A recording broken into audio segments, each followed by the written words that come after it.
70% of Americans drink coffee every day, yet 30% of the coffee sold is fake. Yes, 30% of coffee is actually ground with barley, acorns, and wheat. So there's a 1 in 3 chance you drank a fake cup of coffee this morning. But they're not the only ones. It takes 40 liters of maple to create 1 jug of maple syrup. And because it's so difficult to make, stores are flooded with imitation and fake brands out there. But coffee aren't the only 2 food products out there that companies are scamming their customers with. We're talking about olive oil, Parmesan cheese, Wagyu steaks, honey, and many more. So in today's video, we're going to be talking about 9 fake foods people eat every single day. But first, make sure to subscribe to the channel, smash that like button, and ring that notification bell so you never miss another video.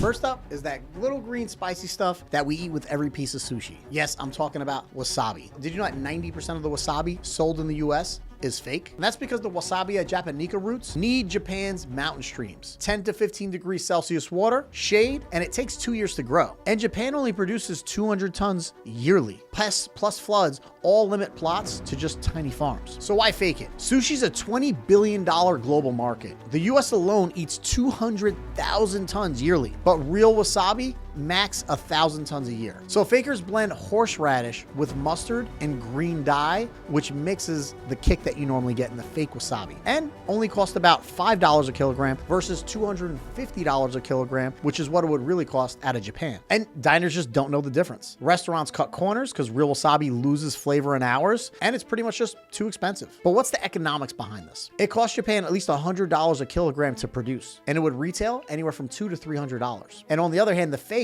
cost only $5 a kilogram and could retail at $50. And that means that the fake wasabi out there makes $100 million yearly with those profit margins. And that's why, depending on what chart you're looking at, US wasabi is anywhere from 90 to 99% fake. But what's the history behind it? Japan's used wasabi since the 700s for digestion and medicine. Sushi's 1980s global boom spiked the demand. Fakes date back to the early 1900s when horseradish imports hit a boom. Next up, we're talking fake Parmesan cheese. Making it from Parmigiano-Reggiano from Emilia-Romagna, Italy, using Reggiano cow milk aged 12 to 36 months and controlled caves is tough. I mean, just saying that was crazy. It takes 10 liters of milk for 100 grams. That's 3.6 million for 40 kilogram wheels yearly. And that's the PDO rule limit output. Why fake it? Because it's an $80 billion cheese market, and Parmesan cheese makes up 1.5 billion of that. And if that cheese isn't made specifically in that part of Italy, then it's fake. It's in very high demand, and US imports over 20,000 tons to meet the low supply. And fakers use cellulose, which is wooden pulp or cheap cheddar, and they label it as Parmesan. And loose US laws allow it, and consumers can't taste the PDO quality. But what's the economics? Real Parmesan is $15 a kilogram to produce, and it's $20 to $40 retail. Fakes are only $5 a kilogram to produce, and it costs only $15 retail. That's 70% margins, which is phenomenal. Italy loses $2 billion yearly on frauds and 30% globally. But what's the history? Cistercian monks crafted it back in the 1200s for long shelf life, and the 1500s trade spread it. The PTO status started in 1996 despite the fakes, because in the 1800s they started using filler like sawdust. Next up, we have maple syrup. But first, let's talk about why it's so hard to source. You need sugar from maple trees, mostly in Quebec, Canada, that are tapped in 4 to 6 weeks in the spring window, when lights hit 0 degrees Celsius and days reach 5 to 10 degrees Celsius. One tree gives 40 liters of sap. Boiled down, it's a 40-to-1 ratio, which makes 1 liter of syrup and takes hours and tons of fuel. Quebec pumps out 80% of the world's 15 million gallons a year. But bad weather like 2023's warm winter cuts yields by 20%. So why fake it? The market cap is around $1.8 billion, and the US alone demands over 10 million gallons, with only 2 million that's produced locally. People crave the "that's pure" label, so fakers mix in core syrup or sugar water to make it taste close enough to the real product. And fraud's easy because taste tests miss a lot of fakes, and the FDA is really slow. But what's the economics behind this? Real syrup costs $5 to $7 to produce and sells for $15 to $20 a liter. And the fakes, they sell for only 50 cents and they make $10 retail. That's 20x profit margins. And right now, the fraudulent syrup market is worth $400 million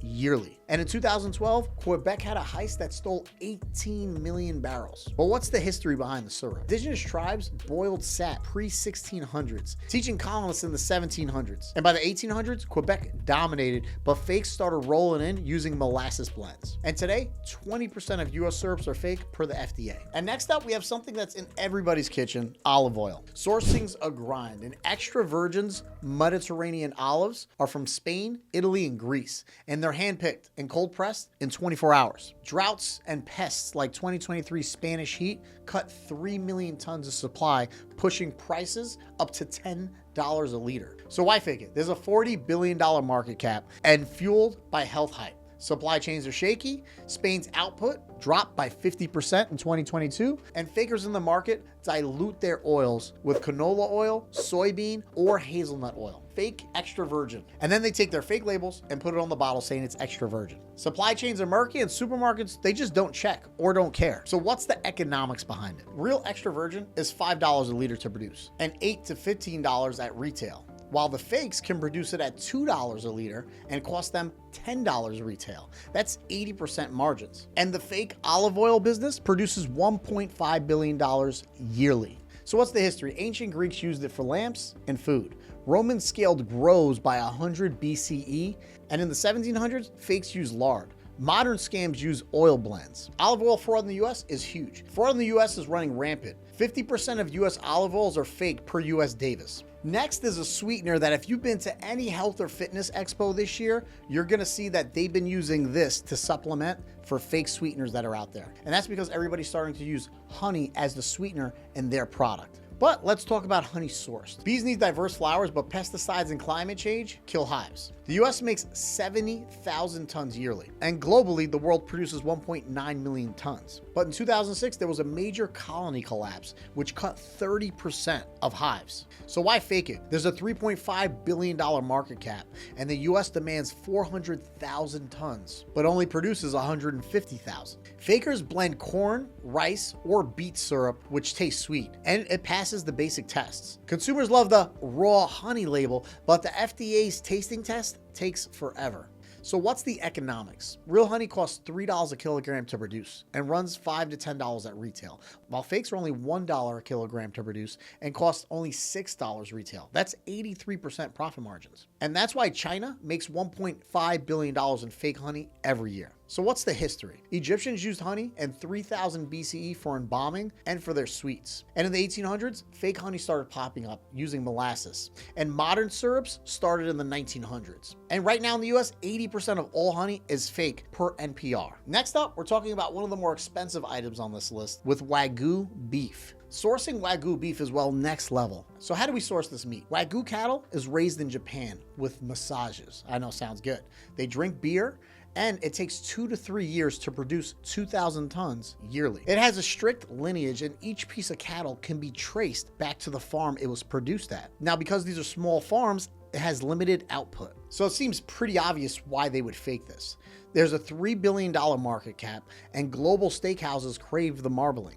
Japan exports 5,000 tons, but the US demands 20,000. So what fakers do is they mislabel Angus or Wagyu crossbreeds and look for fattier meats, so the taste is close. So fakers mislabel Angus or Wagyu crossbreeds and look for fattier cuts so they can get the taste as close as they can. And for the average person who hasn't tasted Wagyu, they may not tell the difference. But what's the economics? Real Wagyu is $100 a kilogram to produce and $200 to $500 retail. And fakes run $20 a kilogram at cost and $100 at retail. So that's 80% margins, meaning that there's a $500 million market out there. So what's the history behind this? Japan bred Wagyu in the 1800s for the flavor, but then the exports got banned until the 1990s. So in the 1900s, fakes were used as regular beef. And currently in today's market, 60% of Wagyu is fake. And as per today's market, up to 60% of all Wagyu is fake because all the DNA can be traced back to Japan. Who doesn't love truffle fries or really just truffle on anything? These days you can get truffle sprinkled in your soda if you want.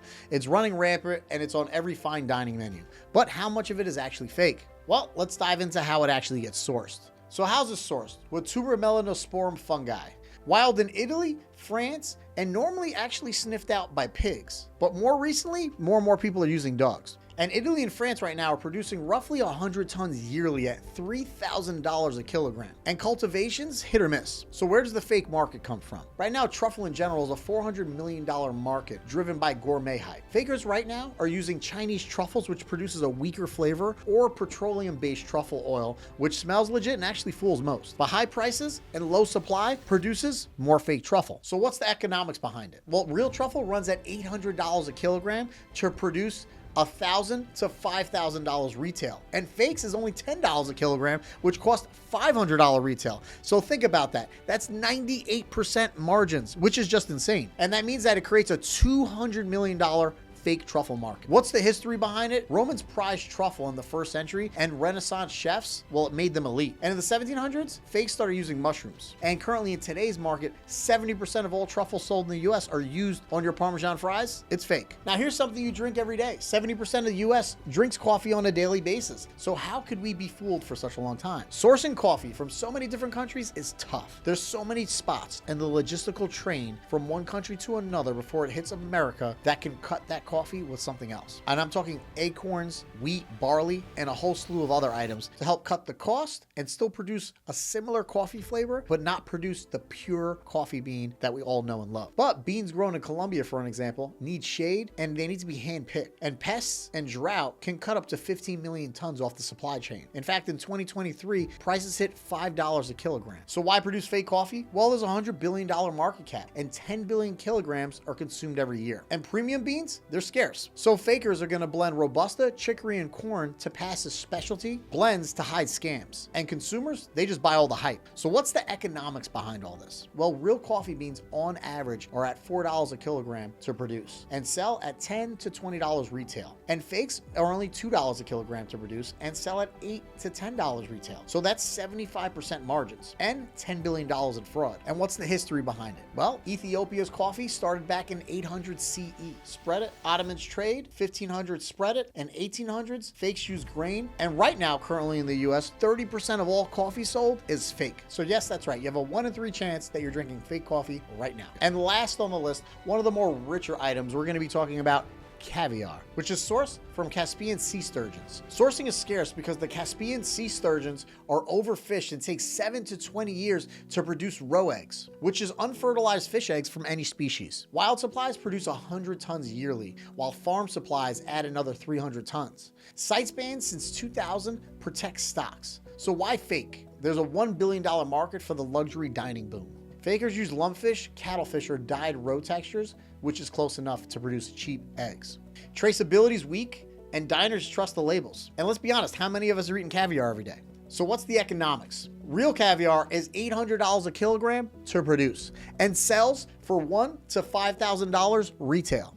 And fakes go for $50 at cost and sells up to $500 retail. So that's 90% margins, creating a $400 million fake caviar market. So what's the history? Russian Tsars ate caviar in the 1500s, and in the 1800s, exports began to grow. And in the 1900s, fakes started using other fish eggs, and bans just spiked more fake caviar. And right now, currently in the US today, 50% of all caviar is fake per DNA tests. So make sure to leave a comment below on which food you're most surprised by, or which one you would want me to do a deeper dive on, or if you just want to see another video like this.